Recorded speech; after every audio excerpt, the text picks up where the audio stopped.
Welcome to Talk About Tatooine. I'm Andrew. I'm Nathan. And we are twin brothers here to bring you what's new in nerddom and give colorful commentary on our favorite subjects. Welcome to our cantina, grab a drink, and settle in as we set course for realities beyond our own. Ladies and gentlemen, we have another special episode for you today. As many of you know, along with the podcast, Nathan and I regularly stream on Twitch, and during our time over there, we find many cool people, but we also find a special few that we want to get to know and interview here on the podcast. That being said, we are pleased to introduce you, and I'm actually quoting your Twitch bio here, just an old dude that's been playing video games all his life. Welcome in, Alexander Isaac. We're happy to have you on the podcast. How are you doing today? I'm doing great, guys. I'm doing great. Thanks so much for having me again. Absolutely. Really, really cool. Absolutely. Well, and we get the special opportunity to basically yoink you right after you just finished a Twitch stream, playing some Marvel Snap, which we've actually done several episodes on the podcast before. I saw you were running a destroy deck. I'm glad to know that that is still a meta or still a deck still in favor. So fantastic. Hopefully that was going well for you. I don't know. I didn't get to see much of it today. It was, I always loved playing Destroy. It's like one of my favorite archetypes. When I first started playing and I started evolving through the Snap, decks, I was like, it destroys just fun. It's a good way to get out a little bit of frustration. You're like, yes. I'm gonna lay down X-23 and DP, and then I'm gonna throw out some Carnage and some Wolverine. You get those early cards out. And it's good. You're trying to build up your death and your null. Unfortunately, the game that I played, I thought I had it, but Silk seemed to swing in a way that, I thought you had it too, yeah. It was, that was. I've done that so many times where I've been playing a game and I'd be like, yeah, this is in the bag. I'm going to snap all the way to 8 cubes. And then it's just like something happens that I either should or shouldn't have known should have happened. And I'm like, dang it. It happens. And I bet big too. Like if I'm thinking that I'm going to, really, if I think I've really got it, I'm going to go ahead. I'm going to hit it. I mean, my philosophy about the game is it's just a game. Now, with that being said, we get worked up, man. You're sitting there, you're playing, you're analyzing, you're calculating, you're trying to just decipher this puzzle basically and get the edge up on your opponent. And one of the worst things I think is when you lose to I don't know. I think RNG is pretty bad. Yeah. When you lose to RNG, it gets you kind of down, and it's a little demoralizing. Yeah, absolutely. Yeah. Just a little bit. You're like, if I draw null right now, I will win no matter what. And then you're like, hey, I drew Deadpool turn 6. Like, this is great. Now I'm dead. Like, now I can't do anything. The nice thing about DP is, and a lot of people, I don't know if they feel the same way, but if you're going to play DP, you got to play him. You got to have the cards in your hand, and you got to start him on turn 1. Yeah, 100%. Turn 1, you got to just be building them. You get, you get maybe Nico out there, boost him up a little bit. You throw out some Hulkbuster. You got to, if you're going to really build him up, and if you can get X-23 in the play mode, and you can get her on turn, if you can get her hit on 6, and you've got say a 16 DP I'm on 5, excuse me. Yeah. You've got a 16 DP that you can Zola on 6 because you've got 7 energy. I mean, you're putting 16 to 16 in 2 lanes. I mean, plus whatever else you have going on there. That's hard to beat. It's certainly a contender. But as of lately, discard has really just been my bread and butter. Yeah, there you go. Just enjoying it so much, especially APOC discard. With Drac and those other cards. And then you just get a fistful of swarms. You can just lay them kind of wherever you want. But there's the you gotta figure it out technically. Like, where are you gonna put these cards? Okay, now I got a fistful of swarms, and maybe I don't have anything. Now I was hoping to pull Drac. I'm hoping to pull APOC, or at some point in time, never did. Now I've got a 3-power Drac. So it's That always stinks. Or if you're running I and you're like, hate I could that. fill the board right now and it needs to hit, like I have a 50-50 shot at hitting APOC at the end, and it hits one of your remaining swarms at the end, and you're like, I'm going to throw my phone through a window. yeah. This game is stupid. Yeah, God, what the hell is going on? Just get it right for once, please. No, 100%. There were so many guys in your chat who were just like, I hate this game. And I was like, yeah, you get it. so many, because it's frustrating. Right now, the meta is just in a really weird place. I mean, it's genuinely in a really, it's in a tough spot. I mean, if you got, and a lot of the people that I associate with, they, a lot of us, we hit, the infinite ladder, but there's a lot of people that don't. I mean, they struggle. Yeah. They're trying to figure out, like, what is going on? What am I doing wrong? What's the deck that I'm supposed to play? What's the deal? I see a lot. I try to pace myself to get on the ladder. And once I'm on the ladder, I'm like, all right, I still take it seriously, but hey, you get a chance to have a little bit more fun. You don't get to have to take it. Yeah. I mean, dude, if you're not in the top 100, what are you even doing? Right. And you see so many people that are like, man, I'm sitting at 99 and 0.9, and they'll lose an 8-cuber. Yeah. And you're like, oh cool, my that's God. 3 days of work all down the drain. Yeah. Or more like 6 hours worth of I've been sitting here trying to get to the infinite ladder, and I just keep getting beat around, 100%. ridiculously. At that point, it's like, my phone battery is dead. I've been in the bathroom for way too long. My legs are asleep. I gotta go back to work. I've got to wipe. I mean, damn, all these things. Help! I mean, yeah, and yeah, I'm on the toilet is one of the funnier, like, little titles. But I got a question for you guys. I'm shoot. kind of gonna switch gears a little bit. Huh. I'm curious as to Nathan. First you, since you're like in the middle of the screen, I'm gonna work right for me. All right. When you're enjoying nerd stuff, I'm gonna just go. Where do you lean towards, Marvel or Star Wars? I would say definitely Star Wars.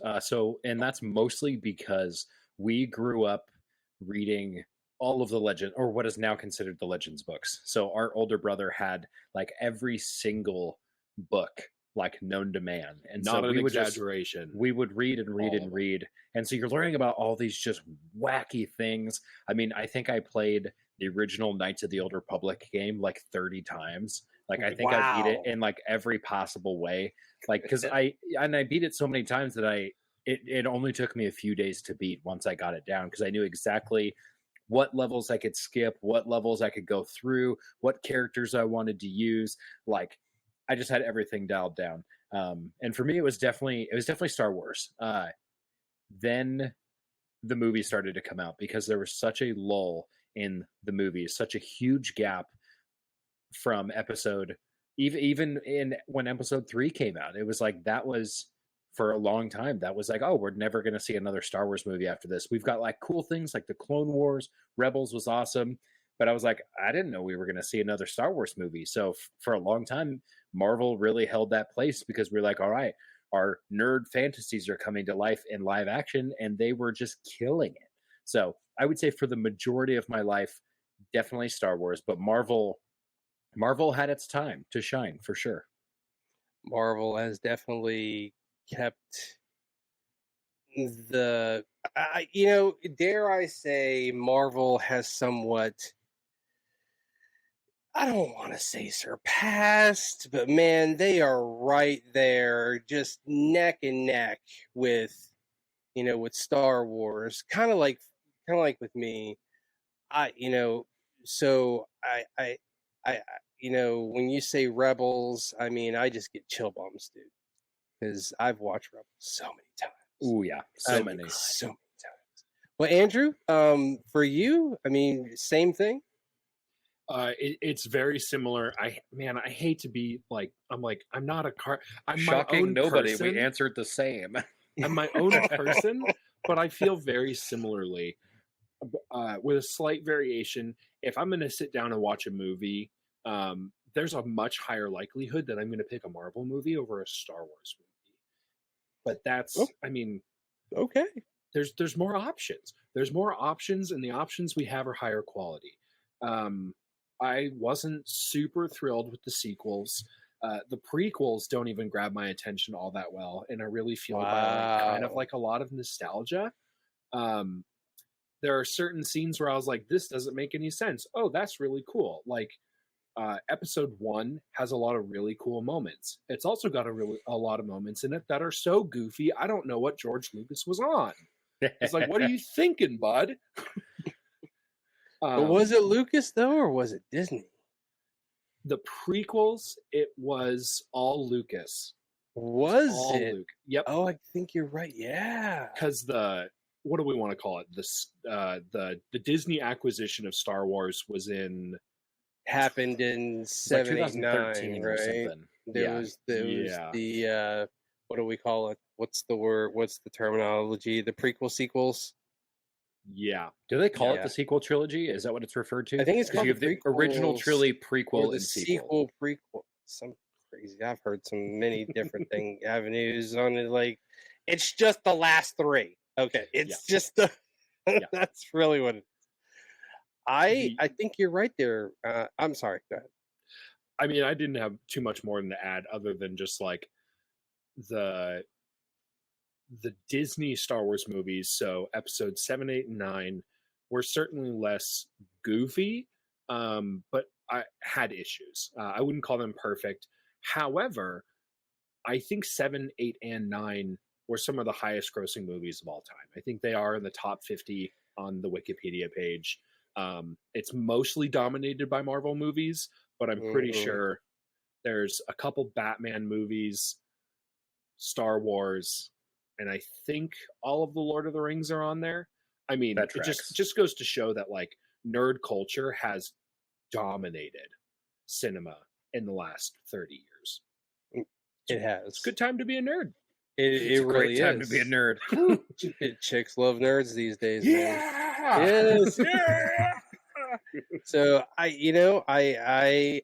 right there with the two of you, and the thing with me is that I've been weighing my love for, it's not that it's uneven love, but my preference, building up to today has been, what do I feel like watching? And I told you guys I was going to catch up on Andor and a few, and I've seen Ahsoka a bazillion times, but what is on my TV right now in the background?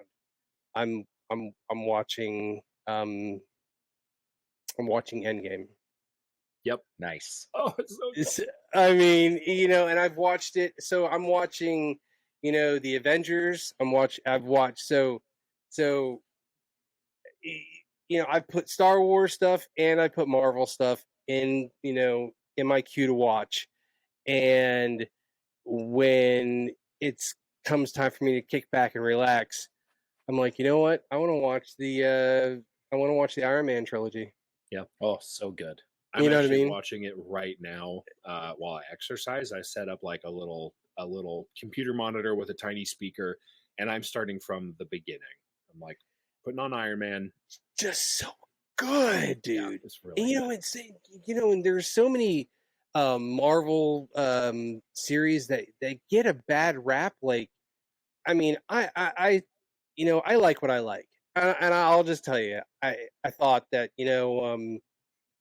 I thought She-Hulk was super fun. I thought that I've not seen that. She-Hulk, if you watch it, I mean, if you watch it a few times, there's this scene. I really don't want to ruin it, but there's a scene where there's I mean, you get these not gratuitous cameos, should I say, as Deadpool would say, but you get these cameos that you're just kind of like, dude, that's funny, or that's awesome. Yeah. You know, She-Hulk Sweet. I think, was very, you know, I think people are like, ooh, cringe. You know, they're doing the booty thing, and you know, in the office. I'm like, come on, man, that shit's supposed to be funny. You know, it's funny. You know, I was gonna say Marvel has a kind of a history of like just being goofy at times. I mean, it's happened in kind of every movie. I mean, that's the whole reason the Deadpool franchise is so successful, because it's just like all the goofy into one movie. It's fantastic. Oh, I just like had flashbacks of the Deadpool armoring montage where like he's like your armorer is a predator. Yeah, just saying, your tailor is a predator. But my God, you didn't have to. Animanium katanas. I mean, just the whole nine. Yeah. And you know, I thought the Deadpool movie was just. I thought it was just like, you know, when you put Deadpool and Wolverine together, holding hands, listening to Madonna, indestructible. You know, I mean, just these things that, and I'm just like, he breaks the fourth wall so many times when he's just telling Wolverine, you know, or maybe Hugh Jackman, he's like, you know, I'm telling Blake, you know, just these things that he says. I'm just like, is Ryan Reynolds just a genius? Or is it just me? Has he found another way to interact with, you know, the viewers, as well as keeping the integrity of the storyline intact? I mean, he's got like multiple things going on, and he just does it so. Yeah, he does it. Sorry, I get worked up. He does it so worked up. I get worked up. I was gonna say this is good. Effortlessly, and it just blows my mind. I went back and I watched all 3 DPs, and Same. you know, I just thought it was hilarious. Just so many things. Like, you know, he's sitting there talking to Al, his old blind, you know, roommate. He's like, Feige has absolutely said no cocaine. It's like they know all the slang words. I mean, it's just so funny how he can consistently deliver. It's like, you know, pegging's not new to me, but it is to Disney. Like, oh, what the hell is that? I mean, what is going on right now? You know, how are we getting away with this? Disney has completely shifted gears. Ryan Reynolds has completely just done things. I mean, just he even says he's like a guy that doesn't even deserve his own franchise. It's just, you know, I love Ryan Reynolds for all that he does. I mean, if you've never seen Free Guy, I mean, that was also just a good movie. one of the great movies. You know what I didn't really like him in was that time travel movie that he did on Netflix. I don't think I watched that one. I'm not sure. Nathan hates time travel. Oh yeah, time travel is like a no-go for me. That's a hard. So Endgame must have really just pushed your buttons. I had some conflicted feelings about Endgame. I still loved the movie, but at the same time, I was just like sitting there, like, all right, focus down. It's okay, but yeah, that was a tough one for me. I mean, when they started asking and saying, you know, your future self can't affect your past self because this, that, I'm like, I watch it and they're explaining it, and I'm just like, what is going on? You know, Rhodey's trying to explain, like, you know, all these, you know, movies, you know, Hot Tub Time Machine, Back to the Future, Time After Time, you know, Terminator, not RoboCop. He did, but Paul Rudd did say Die Hard, which was kind of funny. those little things. But but I just when it comes to choices, you know, I've watched just, you know, I weighed in my mind. I'm like, I've watched Star Wars so many times. I mean, I've watched Rebels so many times. I mean, that part where you've got, I'm gonna call him Caleb. I you know who I'm talking about, but where he's saving Hera from the explosion, using the Force, and he blows himself apart and kills himself in the process. I mean, Kanan, it was just like, well, I think I kind of wept a little bit when that happened. Yeah, when I watched that for the first time, I did not think that show was going to go that hard with It went that hard. Not just with the story, but with my feelings. I feel like I got wrapped up in that, and I feel like Disney really did. Like somebody cooked there, and it felt really good. So I was like, first of all, I'm an adult though watching this. I was like, what are the children thinking about this? They're like, we're about to learn some emotional lessons here, children. Oh, buckle up. Yeah, buckle up. Exactly. Yeah. Get ready you better be strapped in. Because it's I mean, they just bring you in right from the beginning. You get Ezra, and it's not just happenstance that they happen to run into Kanan and the crew. It's the Force. Absolutely. And, and then as time goes on, this relationship builds and, they just draw you in and they're just so good at it. When I was watching Rebels, like for the first time a long time ago, I was just like, what the hell is happening to me right now? Like, how am I feeling so emotional? Like, this is really just pulling at my heart. Like, I'm emotionally invested in these 100%. Characters and in Ahsoka Tano. As a matter of fact, I'm going to just step away for 1 second. I'm going to show you guys a couple things. Ooh, show and tell. Show and tell. Both of us thought the exact thing. Love that.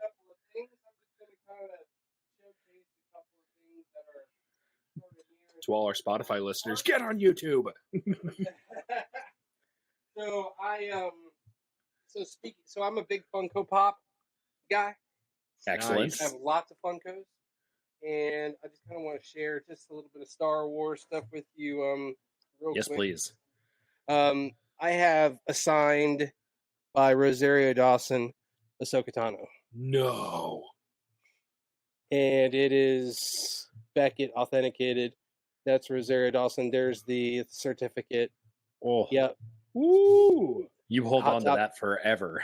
Oh, yeah. Not going anywhere. But this is part of a larger collection because you can see it says Star Wars Rebels. Yeah. So I have multiple. Ahsoka is probably like as far as Star Wars goes, Ahsoka is like my favorite character. She's great. As far as Marvel goes, I think Loki is probably my favorite character. Ooh, there you go. All right. Speaking of, so I just grabbed him real quick. I just got him just not too long ago. A new addition to the Star Wars Rebels Funko Pop. Nice. Oh, with collection. His like season 3, season 4 haircut. Yeah. So I thought that was pretty cool. I had to have it. Yeah, very nice. You can tell he's matured because he's cut his hair. Yeah. Oh, yes. He's so much more of a Jedi. And then in Ahsoka, it just really that did really blow me away. But then this is my pride and joy.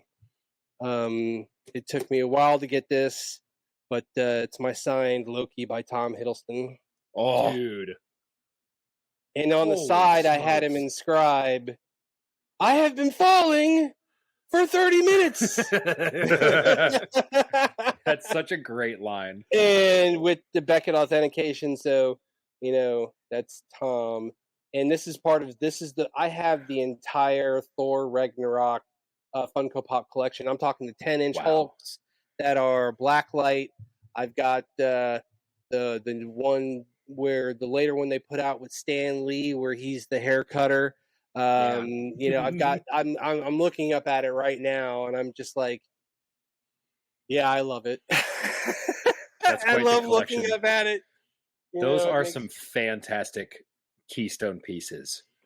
It just that's how deep my nerdism goes. As a matter of fact, I mean, we can go one further, and we can just.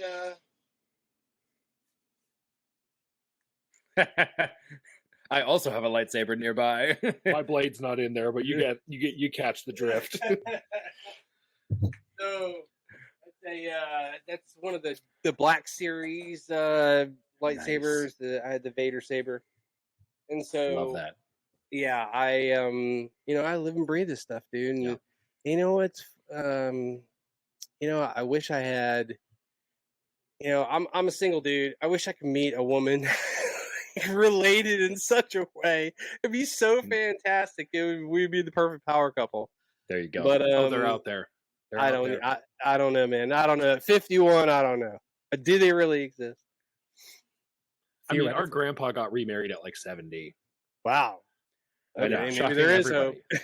Oh yeah. Oh yeah, yeah. Our first grandma passed away, and he's like, well, I'm sorry. He's like, yeah, I'm just gonna find another wife. Like, it took him no time at all. It's like, geez, Louise, dude, that was so fast. I've been single since my not to bring down things, but my wife passed away from cancer, and I've been single since December 2015. So Gotcha. almost 10 years. Right. Yeah, it was hard at first, I seemingly like kind of it's way easy to talk about now, but when it first happened, it was just like devastating. Anyway, she shared in a lot of my nerdisms as well. She's like, hey, I was a big Xbox player. I played Destiny. I D1 day one. I've been playing Destiny for as long as you can. As long as the game's been out. I've been on a hiatus because Snap has just consumed so much of my life. There you go. Did you stream Destiny as well? I do from time to time. There you go. I do. I have streamed it. I've also, what I really like, guys, which are a whole lot of fun. That just I enjoy streaming, but I just generally just love playing all my games. Cyberpunk. Oh, there you go. 2077. I mean, it's just a phenomenal game that you just don't get. People, shat on it when it first came out. It had a just rough awful. start. It had a really rough start, but I adopted it about 6 months after. Yeah, smart. And around that time, things just were like super smooth. Nice. So I really I still play it now to this day. Yeah. Because there's so many different things that are going on. You got to play as a male character, you got to play as a female character in order to get all the endings and all the dialogues and everything. 100%. You got to see how it's going to play out. You got to see how. I mean, you get into those really weird, awkward moments where it's like you're a dude and it's like, you get another dude that wants to sex you up. It's kind of weird. But I mean, it's just a game. Science demands that we play through all eventualities. It really is so true. For science, I need to check if there's an achievement. I love that. I love playing through old games, man. It's fun. I don't even consider 2077 an old game. I mean, it's still got so much value. Yeah, it came out in 22. Did it? It's still fairly. Yeah, that's fairly newish. Yeah, 22. I'm gonna fact check myself before somebody in the YouTube comments is like, "This guy's on crack." Oh, they've already ripped you to shreds, dude. Oh, that's fine. They can rip away. Listen, I've been called made up words that are awful. 2020 is when it came out. 2020, 4 years ago, and it still has value. At least to me, it has. It's still because I'm the kind of guy that plays through games. All right, I'm going to go back for a minute. I remember one of the first games I played. I want to say it was, God dang, I want to say it couldn't have been the Nintendo. It was a game called Shadowrun. And it was originally it was an RPG, a role-playing game, where you just, like D&D. And then they ended up making a video game version of it. And I'm the guy. I'm this guy that will play like 95% of it, and then I'll put it down for like a couple of years. No. Yeah, and then I'll pick it back up a few years later because I don't know why I do it, but it's like maybe I just don't want it to end. Right. You You're like, know, if I I'm never like, finish it, it's never done. it's never done. Right. It's so I weird. think you have something there. Yeah. I don't know. It's just what I've kind of like. I've done it with Fallout, for example. Fallout 4. I joined the Institute and the Brotherhood, and there was another faction that you could join. But then I never made a decision. So, That's funny you mentioned that because I'm actually like almost all the way through Fallout New Vegas. Okay, I'm trying to 100% the game, and that's kind of my. I basically I watched Fallout the series for the first time, and then I was like, I need to beat these games. I downloaded Fallout 4, remembered Fallout Vegas was on Game Pass, downloaded that, and have a few achievements left. But Xbox 360 games add in DLC achievements, so it doesn't record as 100% until you beat all the DLC achievements too. right. So I'm almost done with the main game, and then I need to go through the DLCs, buy them on the Xbox 360 software, which will port over to my Xbox One, and then play through them all. Because once I like 100% it, then I will like put the game down for good and be like, all right, it's done. So that's my goal. But then like it's the Fallout series is not going to be done for a while because I'm going to do the same thing with Fallout 4. And that's going to be a grind. I gotta mention something about Vegas, and the reason why I didn't get very far in Vegas. The reason why is because throughout the course of my gaming, I've always loved to play games on the most difficult difficulty. Like Halo, for example. Every Halo game I've ever played, I've beat all of them on Legendary. That's impressive. Right? Every Heroic single one is of for them. warm up. Legendary is for when you're ready to go. But I have. I mean, there's got to be a way that I can look it up at somewhere. There's got to be statistics out there still. Maybe not. I don't know. But I can genuinely say I've beat them all on Legendary. Nice. I did the same, but I forget where I was going with this. Other than I stuck something my about brain. New Vegas. Oh yeah, New Vegas. So my ridiculous self decided I was going to play on survival mode. I just did that on stream, and boy, I was like, I can't. I can't keep making shit at campfires and like trying to heal myself, and then I would get stuck in a place where all of a sudden I did something wrong, and I've got like this whole clan or all these bandits or ravagers coming after me. I'm like, I'm done. Oh, I'm done. I can't do it no more. I can't do it. No, it's driving me insane. I never decided to dial it back. I was like, you know what? I'm just gonna jump into 4. We're good. Yep. And have fun with that. I just Dead Space, another one where I played the remake. And dude, it was just so much more fun that the new remake. If you ever get a chance, if you like horror games, it just brought me a whole new sense of joy playing that remake. And you guys know it was remade, right? Yep. Yes. Well, I don't know. I can't speak for Nathan. I watched basically the entire playthrough when my older brother was doing his 100% completion run, and there was like a specific achievement, and it's like burned into my brain, where it's like beat the game with only like the initial plasma cutter pistol. And I was like, dude, don't you have other weapons? Like, you seem to be really struggling. And he was like, no, it's for an achievement. And I was like, my bad. Yeah. Respect. Yeah.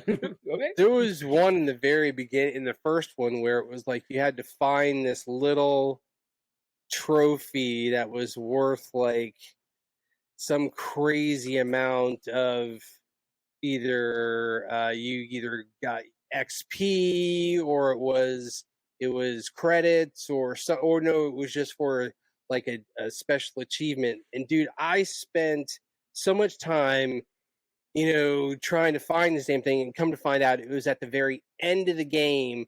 in this little trench where you had to go down and like and get it. It was just like this little trophy thing, but it was for an achievement.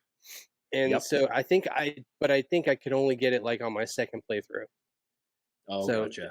yeah, and then I have tried effortlessly, and I almost did it to beat Dead Space 2 on one life.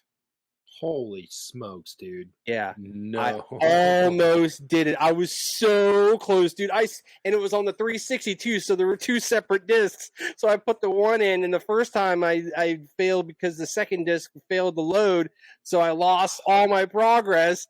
And then the second time I tried to do it, I got through the disc changing process, but I died like 85% into the campaign. I was like, no! It's like one of the only achievements I have left to fully 100% this game. Oh no! And yeah, that was that was wild. rough. That was rough. I've got more of my life invested in Halo and Fallout and a lot of these games. There was a point in time, as a matter of fact, I'm not really proud of this, but there was a point in time where I almost lost my marriage because of Halo. Ooh. Yeah, I would wake up and play Halo. As soon as my friend introduced me to Halo 2, it was over. Like, I mean, we're talking, I was just addicted. So yeah. So I went out and I got myself an Xbox. I got Halo, and then we started playing Halo 2. And yep. And then once that happened, it was just like I would wake up and play Halo. I'd come home from work on lunch and play Halo. I'd come home for lunch and play Halo. Then I'd come home after work and play Halo. I mean, I did that for like almost a whole year. And it was pretty. It was bad. My wife was like, "It's either the game or me," and yeah, of course. I mean, back when Halo 2 was out, Andrew and I were still living under the same roof, so I think there was more arguments started about Halo 2 probably than any other game. Yep. And it's usually like when we were playing swords and shotguns, and like you're talking about the legality of like when you actually pulled the trigger versus when someone was mid-lunge, and it was just like we would just be like screaming at each other. And finally, like our mom would come in and be like, "What is wrong with you people? Like, I've raised savages." And we're like, "It's Halo, Mom, you don't get it." And it was like, then after that, Borderlands came out, and we were like, "Okay, we're gonna play at the same time, but towards the same objective." Like, we would scream at each other. But I remember my first gamer tag was actually a Halo reference, because in Halo 2, you could, when you were playing multiplayer, you could play as a Spartan or an Elite. That was the first game that they allowed you to do that. And I would always play as the Elite, but my brothers would make fun of me because the Elite had a bigger head, so theoretically had a bigger hitbox. But I thought I was the superior Halo player, so I needed to give them the advantage. And wow! Don't fact check me here. Don't fact check me here. But oh my gosh, I'm gonna whoop you the next time I see you. That is hilarious. Which is soon, by the way. That's true. My gamer tag was Demon Slayer because in the campaign, the elites refer to the Master Chief as a demon. And so I was like, I thought I was hot shit for using that as my gamer tag. So I still think that gamer tag slapped, and I don't think you should have changed it. That's fair. I kind of feel like I may have played you at one point in time. I got around on Halo too. I was there for quite a long while. I do a Halo slut. Yeah, a little bit. I was a big Halo slut. I mean, I was. Admittedly. Absolutely. What did you guys think of the Halo series, the live action? So when it came out, I did not have that particular streaming service. I was actually planning on getting it for like to be able to watch Halo, and I heard such awful things from other people that I was like, I don't know if I want to spend money on this. So I actually never ended up watching it because, again, I read like all the books and stuff, and my brain, I was like, I have this spectacular nostalgic diamond for like deep Halo lore, and Okay. I was like, I don't want to touch it. I don't want to see what they did. I would like to be blissfully ignorant of this. So I actually have not watched it because I've read like so many of the novels, played so many hours of the game that I was like, nope, I'm not doing it. Everyone said it was terrible. I don't want to run the chance of agreeing with them because I love this universe so much. Andrew? Halo is one of the best franchises ever made. We're gonna start off with that as our foundation. Agreement. However, He's about to put some sauce on this. Here we go. the live action show. However, but the live action show absolutely feeds into the stereotype that there are no good video game adaptations of film or TV. Really, there's you very think few. so? There's very few exceptions to that rule, in my opinion. The new Borderlands movie. It got a 0 on Rotten Tomatoes. You know what? I wasn't really too terribly disappointed with Noob. I went in with no expectations, and I was like, okay, I just love Kate Blanchett. She's just super sexy. She's a gem. And you know, the way it unfolded, I was like, you know what? It's lighthearted. I've played the Borderlands games. I even played the Telltale Borderlands. Oh, you know, so I went in, but I knew what Borderlands is all about. But you know, I just went in with that's the way I approached it. Open mind. Did I enjoy it? Yeah, it was goofy. It was fun, and that was, I think, what they were trying to get across. Anyway, there you go. I think sorry, go ahead. Oh no, I was just gonna say, just like with the Halo season, they've made 2 seasons. And I have not watched the second season. But you watched the first one. I did watch the first one. They put it all out on YouTube, and I was like, sure. Okay, so that's fine. Glad it was good. It was good. Now you gotta understand that these guys, they're trying to build this story. Yeah. I mean, we're at the point now. If you haven't seen season 2, I mean, the flood's coming, gentlemen. Oh, I can't follow that. The flood. That's gonna drag me in. I feel like the flood is coming, and when you get the backstory, like I love how they took, and I get chill bumps when I talk about it too, because I read the first 3 books. You know, especially Eric Nyland's. You know, I mean, he just paints such an amazing picture of this universe. I mean, but when you see Chief in the book, he's tall, blonde. In the TV show, he's tall, you know, darker, you know, black hair. Doesn't really matter. I thought the actor choice was really good, even though it was hard for me to get over him being in Orange is the New Black, being porn stash. You know, which was kind of funny. I mean, if you've never seen Orange is the New Black, he's in it as one of the guards, and he has the mustache, and they call him porn stash. Anyway, it's hilarious. But I thought it was a really good choice. And when they explain Halsey and, you know, the relationship between her and John and all the other Spartans, and when they get a flashback of him and John and Halsey, and him flipping a coin 50 times and it all landing on the same side, I mean, and then when you see the very first episode of season 2, he says some very chilling things. He's like, somebody asked him something about battle, and he's like, when we go to battle, you know, he's like, I know that I'm not the one that's going to die. And 1 second. Love that. I'm not the one that's going to die.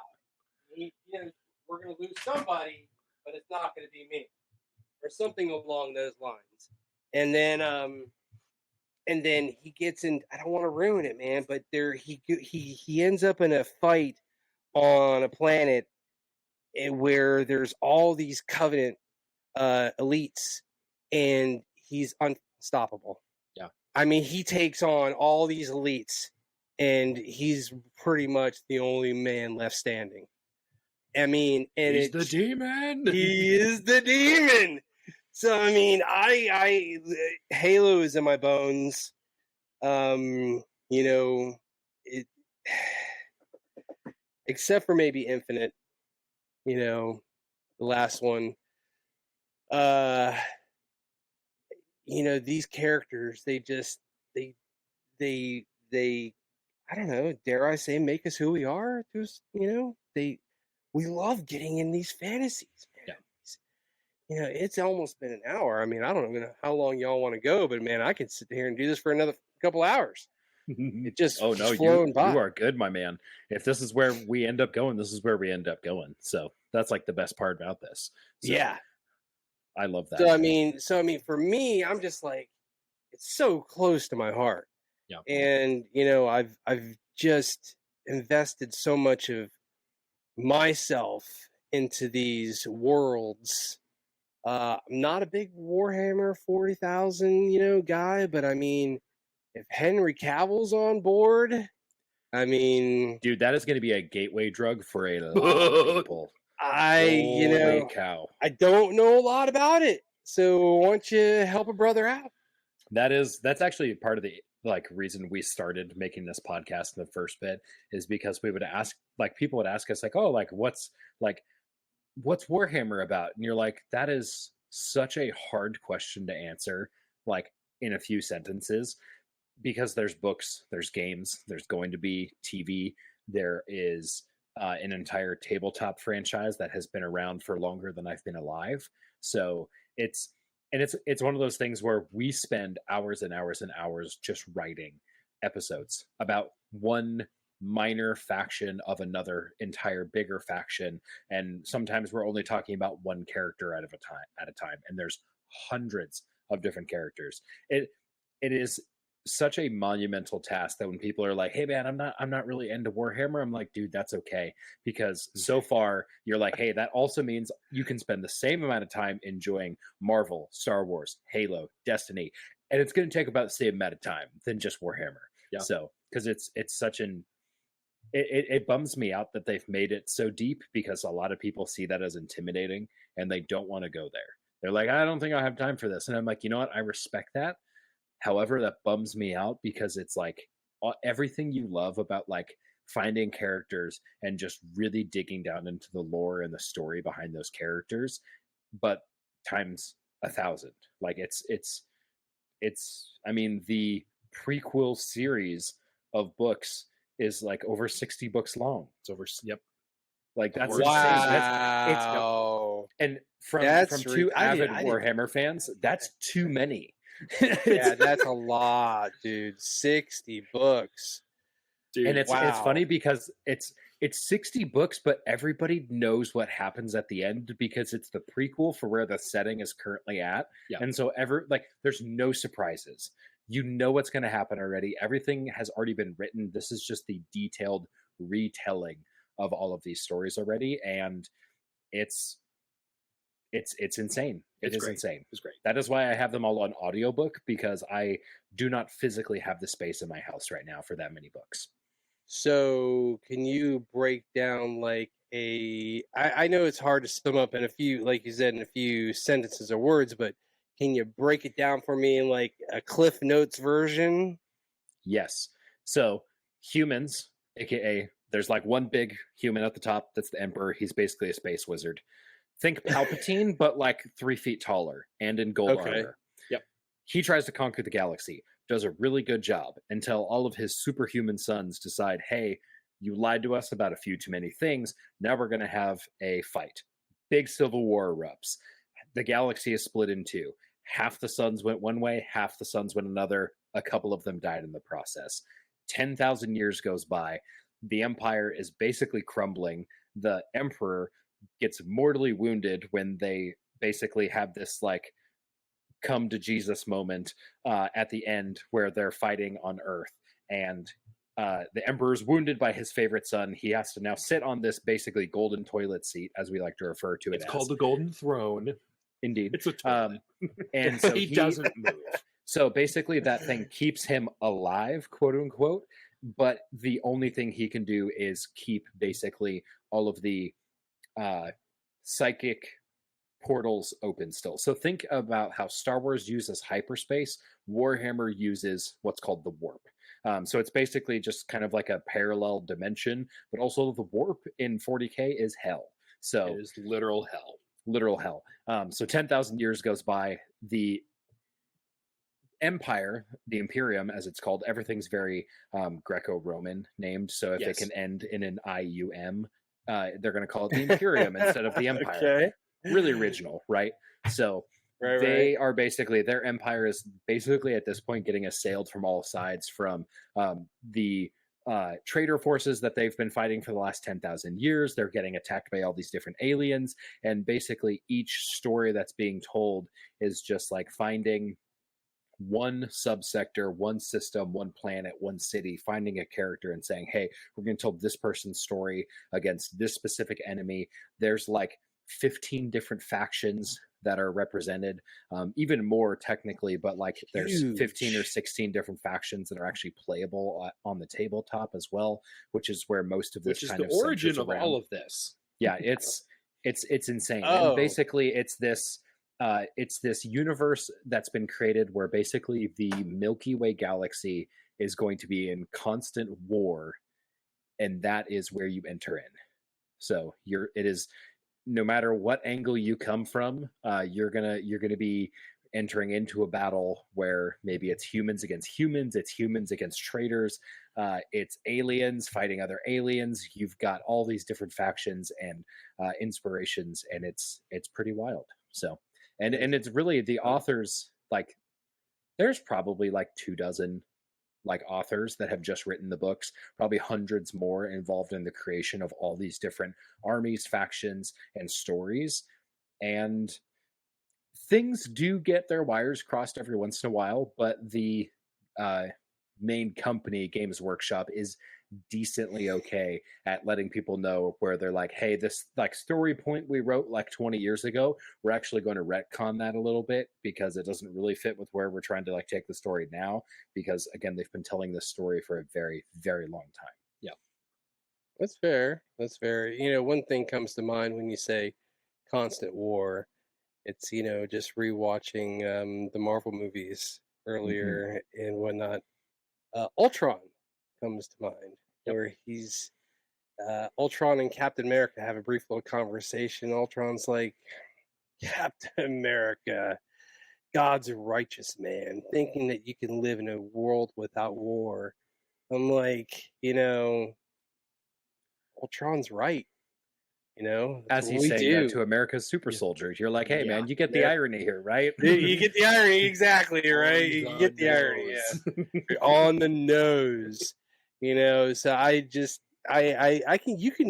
when you look at a lot of things, I mean, a lot of these, stories, they all boil down to like one thing, the good and the bad, the light and the dark. You look at that's the way any really good story is told.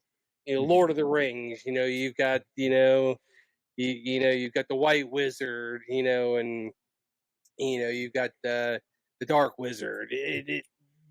All Saruman and Sauron, are basically one, but you've got Middle Earth trying to fight these guys off. I rewatched Lord of the Rings just recently, and I was, I looked at some of these characters, and I was just like, I think one of the most compelling characters to me is probably Gollum.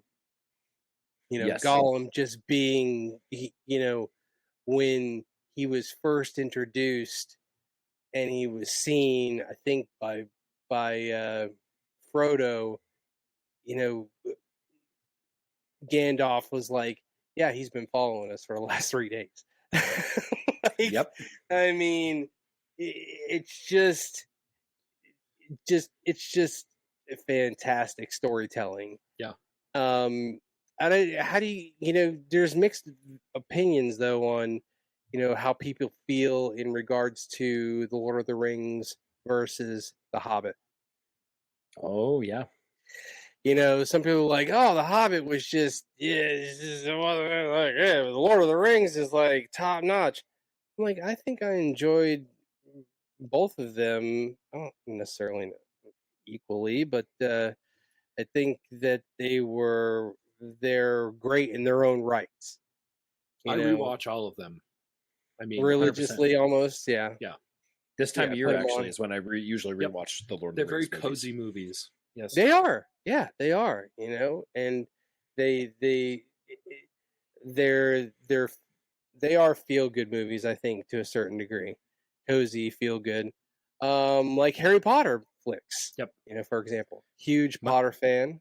My wife just and I were chatting today. We're like, hey, while we're doing chores and stuff, we need to maybe like put on a Harry Potter movie, mostly because it's October and we try to rewatch the series in October. So Can I just say, Ron Weasley is such a idiot. yes, Come on. In what way, though? I mean, he's just kind of a goof. He's so dense. he's just He is- himself.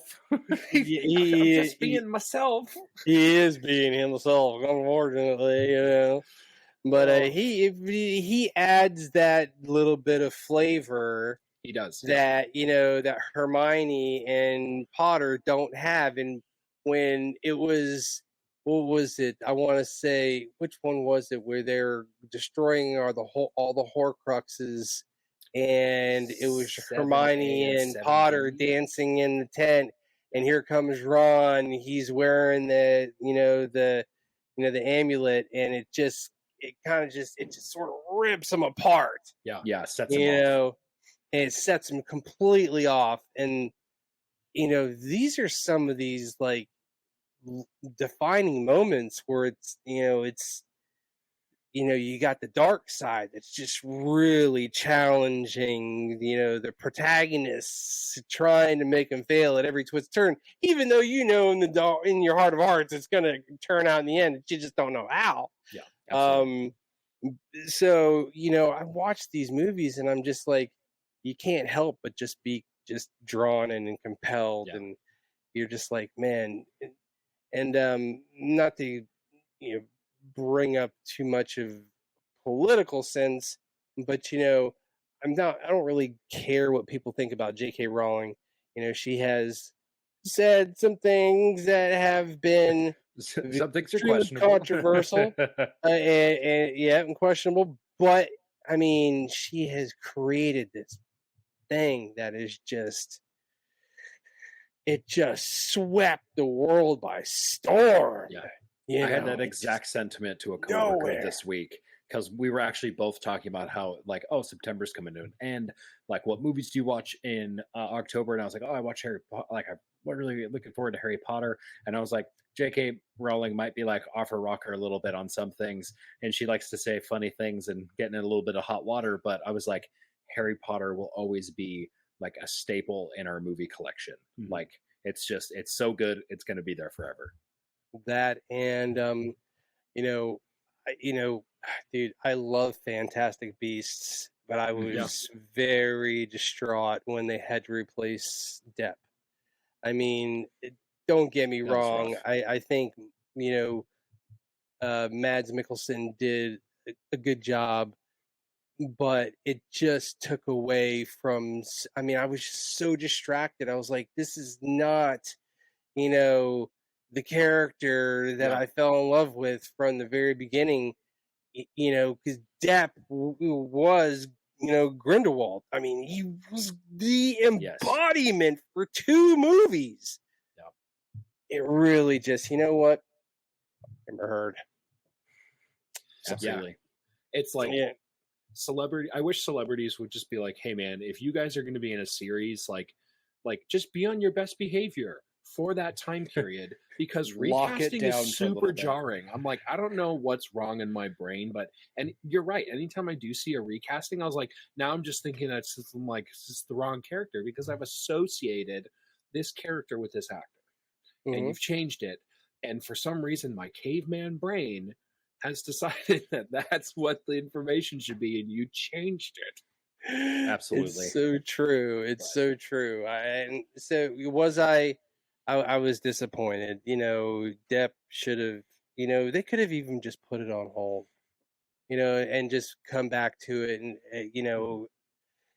but then my brain is like, oh yeah, I got to remember it's all about the money. 100%. It's all about the money. This is what people want to see. So. Yeah. All right, gentlemen. I just want to say thank you so much for joining us. We are coming up on that hour mark. And honestly, we didn't get to a single question we had planned today. We And really didn't. that is exciting. So thank that you so is much exciting. for a fantastic conversation. Before we let everybody go, is there anything you would like to say to our listeners? Any like projects you're working on, or anything you want the people to know about? No, not really. I'm just an old dude that has been playing games his whole life, and and I just like a lot of different things. So not really. I mean, everybody just get out there, have fun, and For sure. play what you play and do what you do, and do have Absolutely. fun. Because when you get to my age, I know you gentlemen are younger than me, but when you live your life like, hey, this is this, and it sounds like you guys do. You guys do you. So, but I'm glad you guys definitely brought me into this. I think we should definitely do it again. Well, I mean, we've got our next episode Yeah. still written out technically, so okay, well, we'll book from it. a logistical standpoint, this is a huge win. We'll book it. Let's book it. Put it on the books. Fantastic. All right, guys, this has been Talk About Tatooine with Alexander Isaac. Make sure to check him out on Twitch, everybody. Thank you guys so much for watching. Every single one of you watching is amazing. Make sure to leave any of your theories in the comments about, we talked about Halo, Star Wars, Marvel, so many different things today. If you guys have any questions, you guys can find us on every social media platform, Twitter, Instagram, TikTok, YouTube, all those things. Just shoot us a comment and you guys are going to be good to go. Man, 87 episodes and I can't read my own outro. Make sure to subscribe and like the video so the algorithm will push this video into other people's feeds. And until next time, everybody, may the Force be with you.